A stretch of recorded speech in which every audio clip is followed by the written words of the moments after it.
बिस्मिल्लाहिर्रहमानिर्रहीम। तो इससे पहले हम लोगों ने इंडेफिनिट और जीरेंट के बारे में पढ़ा था। सॉरी, इन्फिनेटिव और जीरेंट्स के बारे में पढ़ा था। इन्फिनेटिव में आपने पढ़ा था जब किसी फेल या काम के साथ ना, नी, ने आता है तो हम वर्ब से पहले टू लगाकर इस्तेमाल करते हैं। जैसे ही लव टू गो, उसे जाना पसंद है। ही लव टू प्ले, उसे खेलना पसंद है। खेल के साथ ना लग गया, जाना जाना लग गया। इसी तरह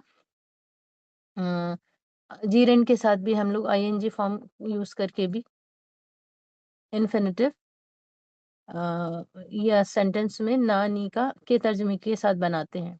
अब यहाँ पर एक और इस्तेमाल है, खास इस्तेमाल है हैव के साथ इन्फिनेटिव का यूज। देखिए यहाँ पे लिखा है हैव और इन्फिनेटिव, यानी टू लगाकर जब हम वर्ब के साथ टू लगाते हैं वर्ब से पहले, तो हैव और इन्फिनेटिव यानी टू और verb is use to say something is required और necessary.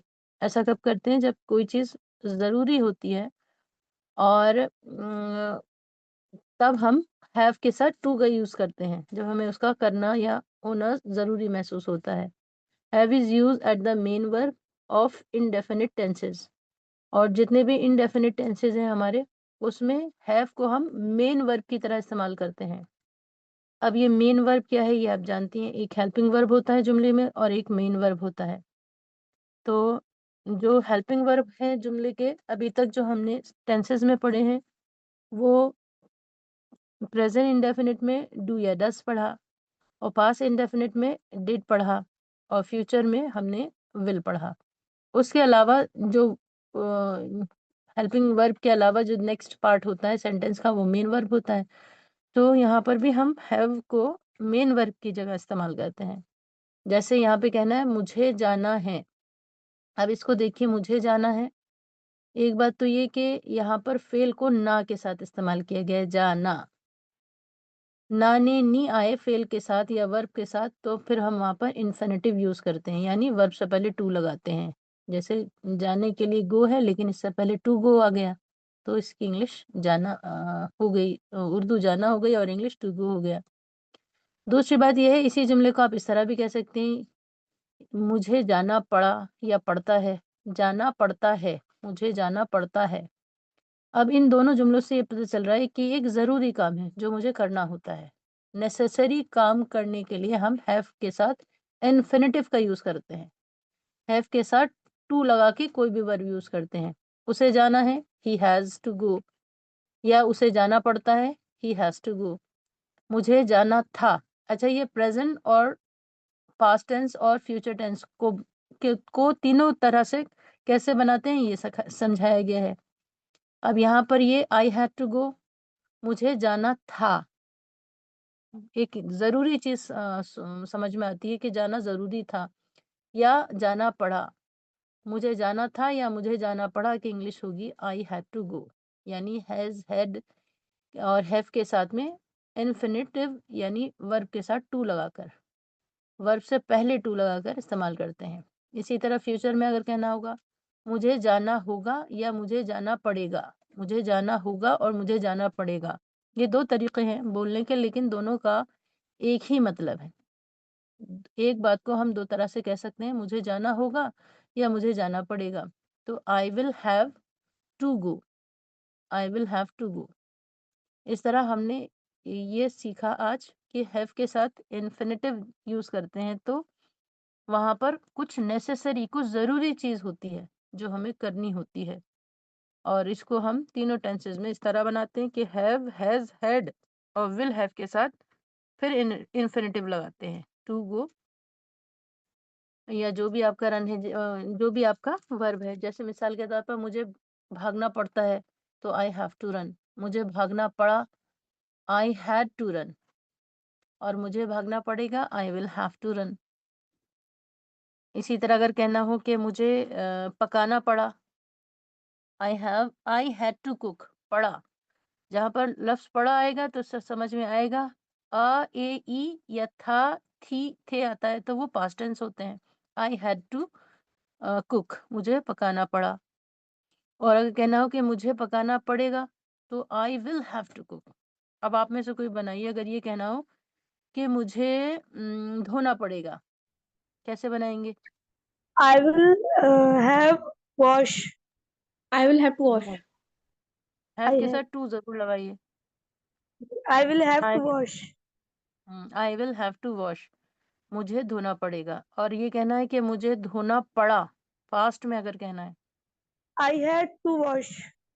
I had to wash. Very good.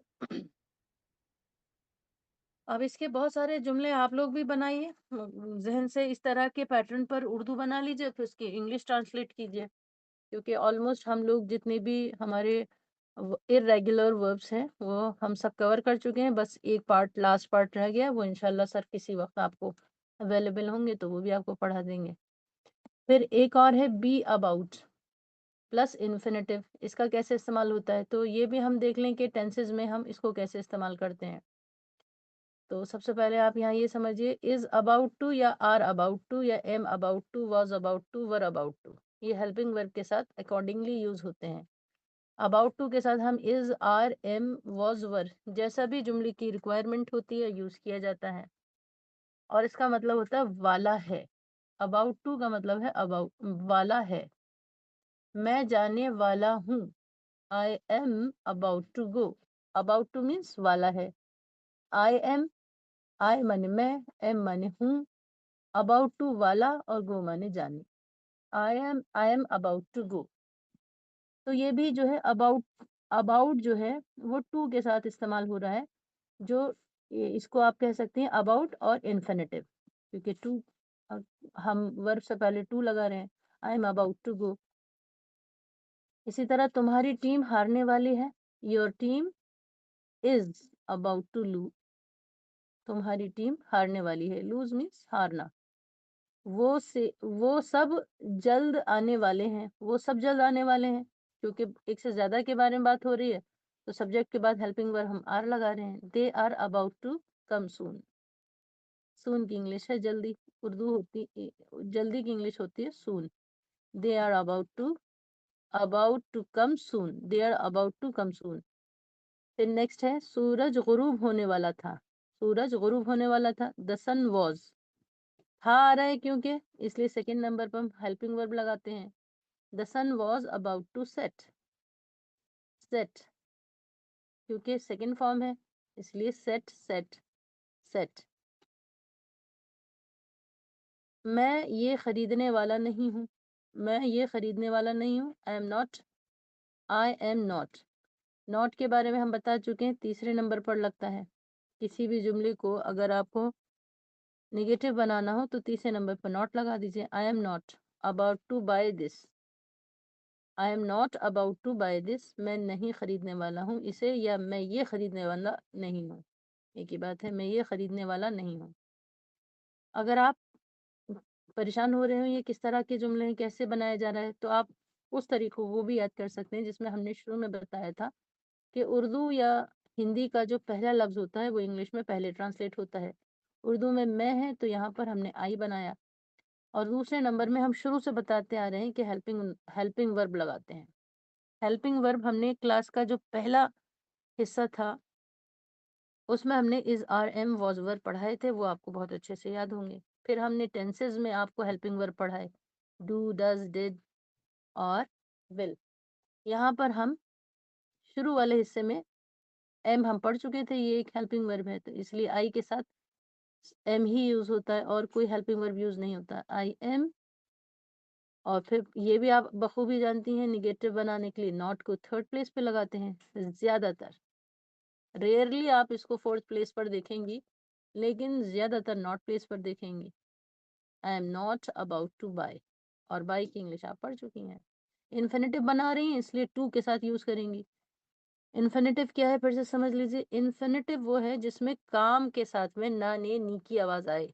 जाना, खाना, पीना, ये सब काम है, इसमें ना की आवाज आ रही है। तो जब हमारे साथ ना की आवाज आए या ने की आवाज आए, जैसे खरीदने, खरीदना, खरीदने, तो ना, ने, नी की जब आवाज वर्ब के साथ आती है तो फिर ये इन्फिनेटिव होते हैं, और इनको, इसमें क्या करते हैं हम, वर्ब से पहले टू लगा देते हैं।